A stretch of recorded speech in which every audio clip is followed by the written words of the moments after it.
Depois do AVC mudou tudo, né? Olha, o dia do AVC para mim foi um choque, porque eu nunca pensei que poderia acontecer isso na minha casa. Foi quando eu percebi que já não sentia o lado esquerdo da perna. Foi quando eu caí e percebi que tinha coisa errada, né? Aí sua vida vira de pão na cabeça. E após o AVC, teve uma moderação muito grande na vida dele. Para quem passou a vida no trabalho construindo tudo com as próprias mãos, o maior desafio não foi a distância percorrida com o caminhão. Foi o dia em que seu próprio corpo parou. Depois de um AVC, a reabilitação exige mais do que protocolos. Exige ciência, dedicação e muitas vezes fé. Essa é a história do seu José. Olá, tudo bem? Boa tarde. Tudo bem? Vamos lá? Vamos entrar.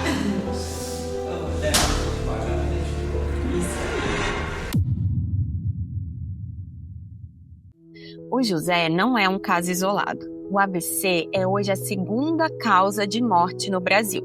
Em 2025, foram quase 90 mil brasileiros que não sobreviveram. Uma morte a cada 6 minutos. O que nos preocupa como neurologistas não é só o número, é para quem essa doença está chegando. Nos últimos 10 anos, os casos de AVC isquêmico em pessoas com menos de 45 anos cresceram 66%. Hoje, quase 1 em cada 5 casos atinge pessoas entre 18 e 45 anos. Hipertensão, tabagismo, estresse, obesidade, sedentarismo, todos esses são fatores que antes eram associados apenas à terceira idade, mas agora estão chegando cada vez mais cedo. O AVC ele não envelheceu, ele apenas está chegando também para a população jovem. E quanto mais isso impacta os jovens, mais existe um momento de crise em que devemos conversar. Pessoas que sobrevivem ao AVC não conseguem retornar às suas atividades profissionais. Metade perde autonomia para as tarefas do dia a dia. O José era uma dessas pessoas. Então, era um trabalhador normal, né? Levantava cedo, chegava à noite, caminhoneiro, viajava bastante. Vida normal, até no dia 10 de abril de 24. Foi quando eu tive o AVC dormindo, né? Aí muda tudo. Aí sua vida vira de pão na cabeça. O Zé Adelmo, ele era um caminhoneiro, ele trabalhava na estrada, ele trabalhou muitos anos em escritório, na transportadora, 10 anos. Depois ele foi trabalhar como caminhoneiro, carreteiro, e era um trabalho rotineiro. Ele saía às 4 horas da manhã de casa, trabalhava até a hora que pediam para ele. Ele não tinha horários para parar, ele só queria trabalhar. É um presbítero, né, na casa do Senhor, e sempre muito ágil. Tinha uma disposição grande, se movimentava muito e nunca foi uma pessoa assim parada. Ele sempre teve movimento e sempre ativo, sempre muito ativo mesmo. No dia que aconteceu, foi no dia 10 de abril de 2024. Eu me lembro que eu estava dormindo, foi um dia normal. Até nós lanchamos, nós jantamos com a família, minha filha foi embora para casa dela e eu fui dormir, né? 2 da manhã acordei para ir no banheiro, foi quando eu percebi que já não sentia o lado esquerdo da perna. Foi quando eu caí e percebi que tinha coisa errada. E estávamos só eu e ele e na hora eu não sabia bem dizer o que fazer.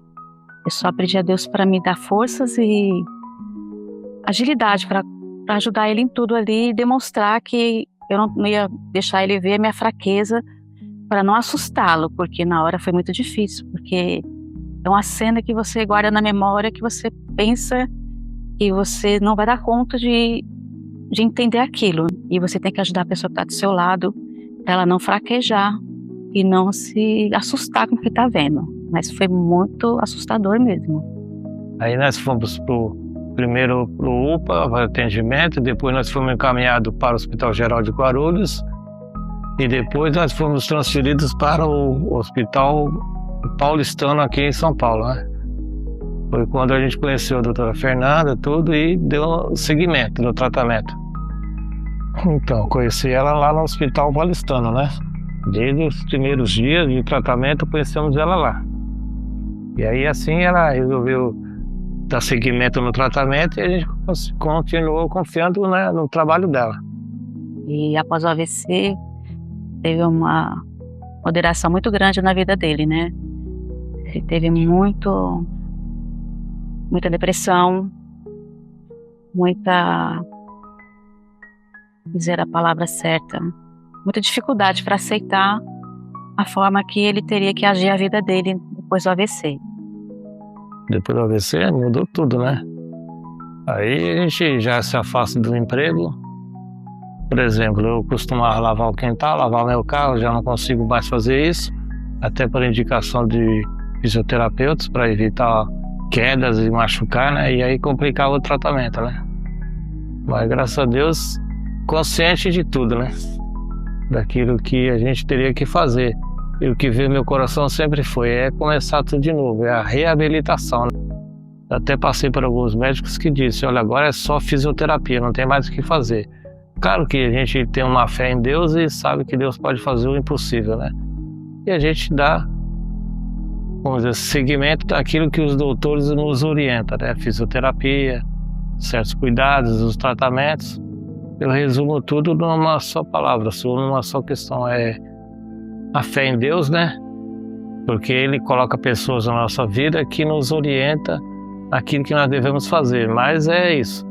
Muda tudo porque você tem que seguir as orientações daquilo que os médicos nos orientam a fazer. Mas, graças a Deus, a gente teve acompanhamento não só com a doutora Fernanda, mas com os especialistas indicados por eles. E assim nós seguimos, né, como psicólogo e tal. Mas, graças a Deus, está tudo bem. E agora, como é que vai ser daqui para frente?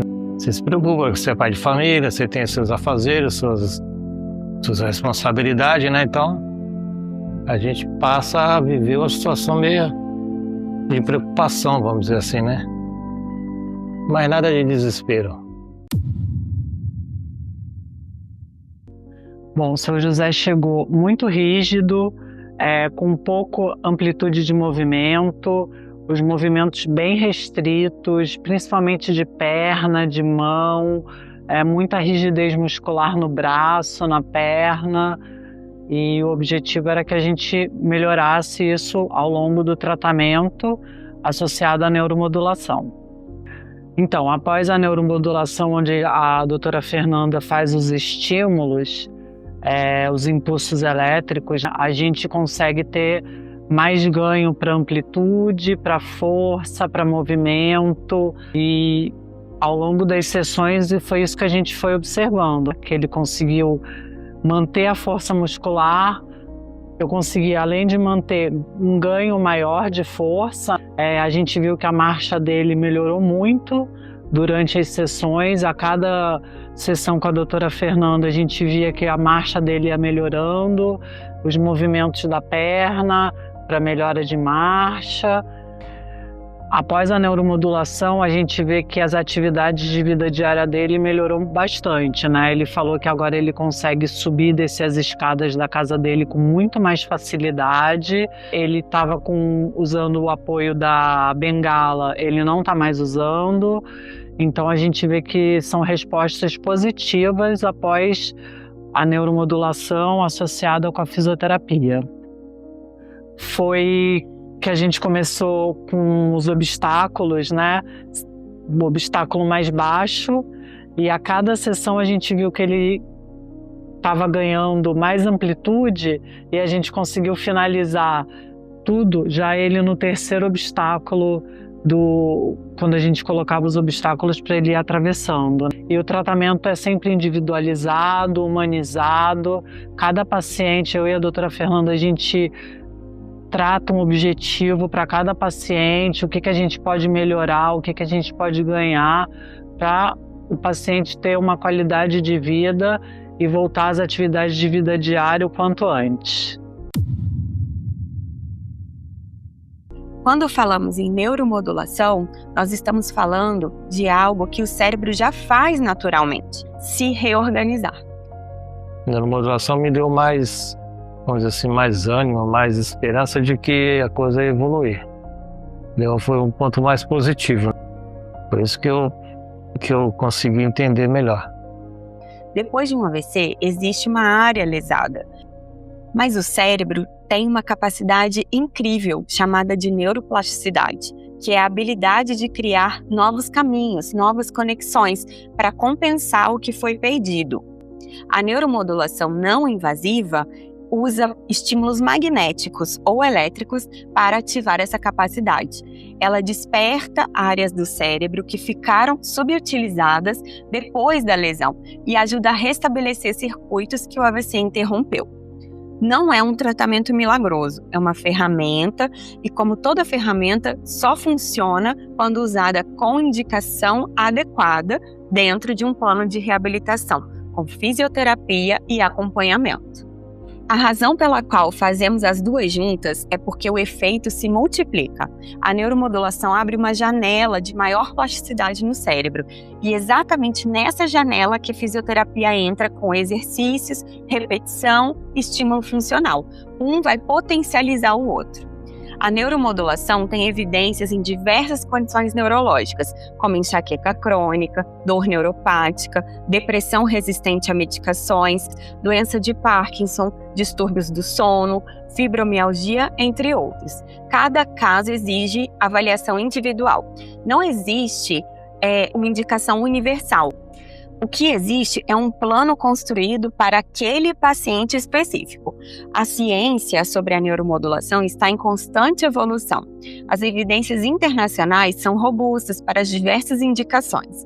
No Brasil, o debate científico ainda está em curso entre as sociedades médicas, o que é normal numa área que avança rápido. E é exatamente por isso que cada indicação precisa ser criteriosa. Nós não fazemos neuromodulação para todo mundo, mas fazemos para quem tem indicação após uma avaliação médica feita por mim e também pela profissional da saúde que trabalha aqui conosco. A neurologia avançou muito nas últimas décadas. Hoje, nós conseguimos mapear circuitos cerebrais com precisão, identificar onde a lesão está impactando a função e trabalhar diretamente sobre isso. Não de forma genérica, como eu comentei, mas caso a caso. O protocolo é montado para cada paciente. A reabilitação neurológica moderna não é só esperar que o cérebro se recupere sozinho. É criar as condições para que essa recuperação aconteça com mais eficiência. Isso é ciência aplicada ao cuidado humano. Alguns momentos eu imaginava, quando assim, às vezes eu pegava ele para ir ao banheiro e tinha que ajudar ele a sair de uma cadeira para outra cadeira, para o banho, eu pensava, Deus, será que ele vai ficar um dia em pé? Mas eu sentia que Deus ia colocar ele em pé novamente. Eu tinha essa esperança, eu tinha essa fé que ele fosse recuperar. Mas quando eu cheguei ali no hospital, que eu via ele assim, o pessoal paulistano, assim, pegava ele como se fosse um boneco, assim, sabe? Levantava ele, sentava, ele não tinha força, não tinha controle no tronco dele, né? Então eu achava que ele não ia ter mais. Tinha horas que eu achava, será que um dia eu vou ver meu marido em pé novamente? Mas eu creio que Deus tinha falado para mim que tudo ia dar certo e eu tinha que me apegar naquilo, que eu ia ver meu marido em pé novamente. Assim, hoje mesmo eu acordei bem mais disposto. Hoje vai ser um dia D, né? Vamos lá que vai dar tudo certo. Ele se esforça muito, que ele é muito esforçado, e ver ele batalhar isso é muito importante, porque ele passou por situações difíceis que ele mesmo não se reconhecia. Então isso para nós é um milagre. Teve um movimento que ele fez, nós estávamos... nós dormíamos, aliás, ele dormia na cama de solteiro e eu dormia no colchão ao lado dele na sala, porque não podia subir a escada, minha casa é um sobrado. E teve uma noite que eu estava dormindo e ele quase caiu da cama pro colchão, que era uma cama muito estreita, né? E ele conseguiu se controlar o tronco e não cair. Naquele momento eu falei, ele vai conseguir levantar, porque ele conseguiu controlar o tronco dele. Então ali eu percebi que ele ia ter algum controle, não totalmente talvez, mas ele ia conseguir. A impressão de que as coisas não evoluem. Aí você insiste, né? Você entra uma guerra psicológica aí de que agora, daqui para frente, como é que vai ser, né? Aí você tem que se apegar na sua fé e seguir, né? Mas pela graça de Deus, hoje a gente vê uma transformação muito grande sobre a vida dele. Ver que ele teve uma melhora bem grande, sabe? A gente tem que ter uma fé, um firmamento em Cristo para poder dar continuidade, porque eu creio assim que Ele coloca as pessoas certas na nossa vida, para a gente dar continuidade, independente da situação. Quero que as pessoas saibam e não se desanime quando a doença chegar na sua porta. Não desanime quando você ouviu um não de um médico, porque quando ele ficou doente, eu levei meu marido para casa numa cadeira de roda e um pacote de fraldas. Eu até me emociono em falar isso. E eu achava que ia ser por muitos dias, muitos meses. Mas Deus não tirou a nossa esperança de Ele estar hoje aqui, dando os passos deles com nossa ajuda, mas está andando. Então, não desanime quando você vê um laudo que não é favorável à sua saúde, porque você pode lutar, tem a medicina, não desista da sua fé e creia que o Senhor pode transformar tudo. Deus deixou a medicina para nos ajudar, para nos auxiliar e para nos deixar de pé novamente. Eu diria que confiar primeiramente em Deus e nas pessoas que Deus põe ao seu caminho para dar continuidade, porque Deus sabe de todas as coisas e sem Ele nada do que pode ser feito não será feito, né? Ele diz isso lá em João, que nada do que foi feito se fez sem a permissão dele. Então são pessoas que Deus permite que estejam no nosso caminho e eu resumo assim que não tem coisa melhor do que você investir na sua saúde. O possível nós podemos, o impossível é Deus. Então quando você torna possível para o seu lado, Deus vem com o impossível e faz tornar realidade aquilo que você acha que não esteja a seu alcance. E vale a pena você investir na sua saúde e em você mesmo. Vale a pena, vale a pena.